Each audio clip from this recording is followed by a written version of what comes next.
les raisons pour lesquelles, en tant que président du comité Afrique du MEDEF International, j'ai souhaité pouvoir réunir la presse. C'est ce que nous faisons d'ailleurs 2 fois par an, une fois en septembre, une fois en janvier, à la fois pour rendre compte de notre action, de l'action que nous menons pour l'ensemble des entreprises françaises qui souhaitent s'établir en Afrique, et puis aussi parce que je pense qu'il est normal d'informer sur les sujets qui vont être ceux de 2019 pour le bureau du comité Afrique.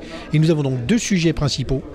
Le premier, c'est peut-être faire un vrai travail de pédagogie sur la gestion du risque africain, essayer d'expliquer, essayer de rendre plus sans doute facile l'investissement sur le continent de la part d'entreprises qui ont parfois une méconnaissance, voire une ignorance des mécanismes d'atténuation des risques. Deuxième chose qui est importante aussi pour nous, c'est effectivement promouvoir les entreprises de taille intermédiaire, ce qu'on appelle les ETI en France, qui puissent établir en fait des vrais partenariats avec les entreprises africaines dans les différents pays qui composent le continent.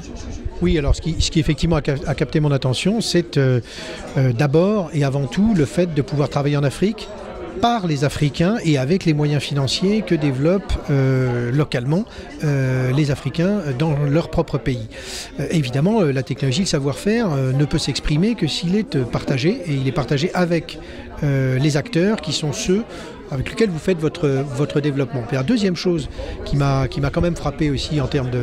c'est effectivement qu'est-ce qu'on fait sur les accords post-Cotonou entre l'Union africaine et l'Union européenne. Et je pense qu'aujourd'hui, il y a encore beaucoup de travail à faire dans ce domaine-là pour que ce que l'Union européenne va essayer de bâtir dans ces accords puisse être véritablement profitable aux Africains et non pas uniquement à Bruxelles et à son organisation.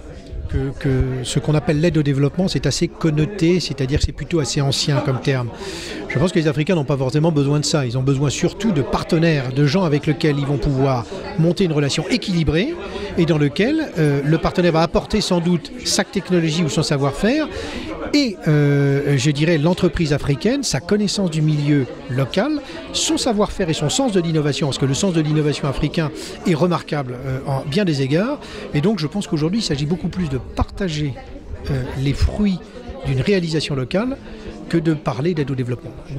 C'est très concret, on a un plan d'action aujourd'hui qui est celui à la fois, comme j'en ai parlé tout à l'heure, de décrire des programmes, des plans d'action, des programmes d'atténuation des risques, c'est-à-dire des mécanismes de garantie, c'est-à-dire des mécanismes de gouvernance que nous allons transmettre, que nous allons donner effectivement aux différentes instances, qui sont des instances de décision, de façon à pouvoir atténuer ces risques. Ça, c'est une première chose. Et deuxièmement, sur les ETI en elles-mêmes, on va sélectionner effectivement les ETI, ouvrir effectivement la connaissance que nous avons des ETI pour pouvoir les embarquer avec nous, c'est-à-dire leur donner l'information dont ils ne disposent pas aujourd'hui pour pouvoir s'établir sur le continent.